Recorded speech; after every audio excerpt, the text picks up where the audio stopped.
सन्माननीय व्यासपीठ इथे जमलेले मान्यवर सर्वांना सर्वप्रथम माझा नमस्कार। विषय आहे माझा आवडता शास्त्रज्ञ। या जगात अनेक शास्त्रज्ञ होऊन गेले, पण त्याच्यातील असा एकही शास्त्रज्ञ नसेल की त्याचं जगभरात नाव नाही।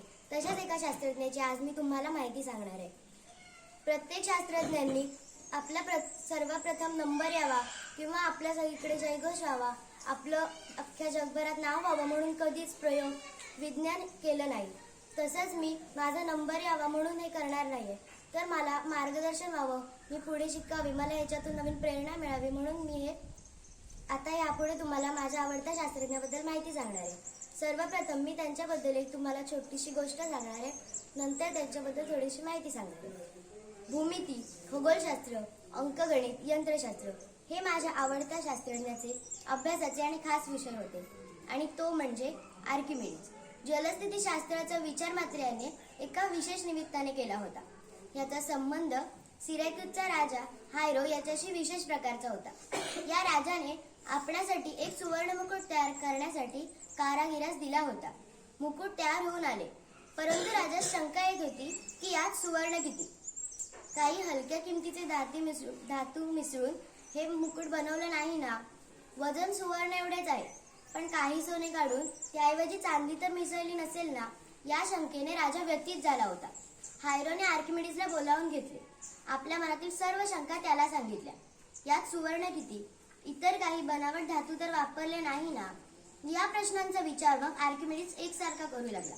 त्याचा विचारचक्र त्या प्रश्नाभोवती एकसारखं फिरत होतं। त्याला दुसरे काही सुचेनासे झाले। एके दिवशी तो सार्वजनिक न्हाणीघरात अंघोळ करण्यासाठी गेला होता।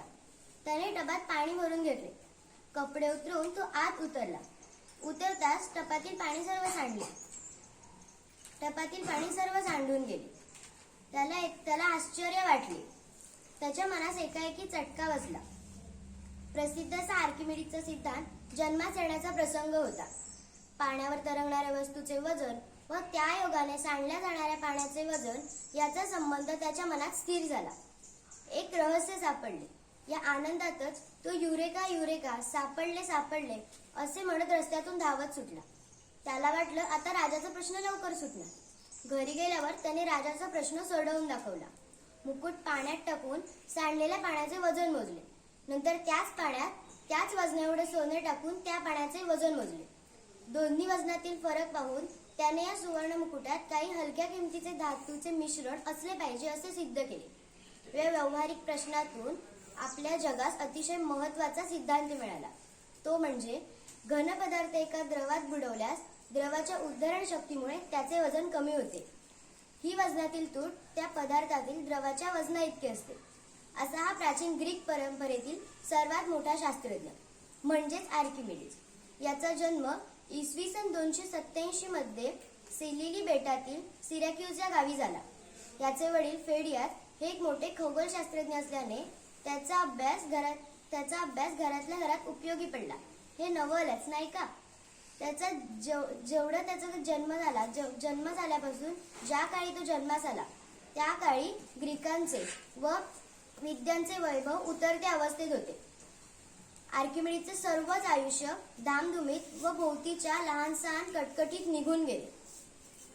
मोठमोठी वजने यांत्रिक शक्तीच्या सहाय्याने उचलण्याची शक्यता या आर्किमिडीजमुळे आज या जगासाठी शक्य झाली। या आर्किमिडीजने आपल्या जगासाठी खूप काही केलं। असाच हा माझा आवडता शास्त्रज्ञ।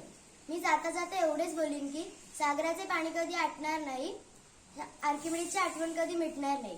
सागराचे पाणी कधी आटणार नाही, आर्किमिडीजची आठवण कधी मिटणार नाही। हा जन्म काय 1000 जन्म झाला तरी आठवण शास्त्रज्ञांची मिटणार नाही। हा जन्म काय 1000 जन्म झाला तरी आठवण शास्त्रज्ञांची मिटणार नाही। एवढे बोलून मी माझे 2 शब्द इथे सांगते। जय हिंद, जय महाराष्ट्र।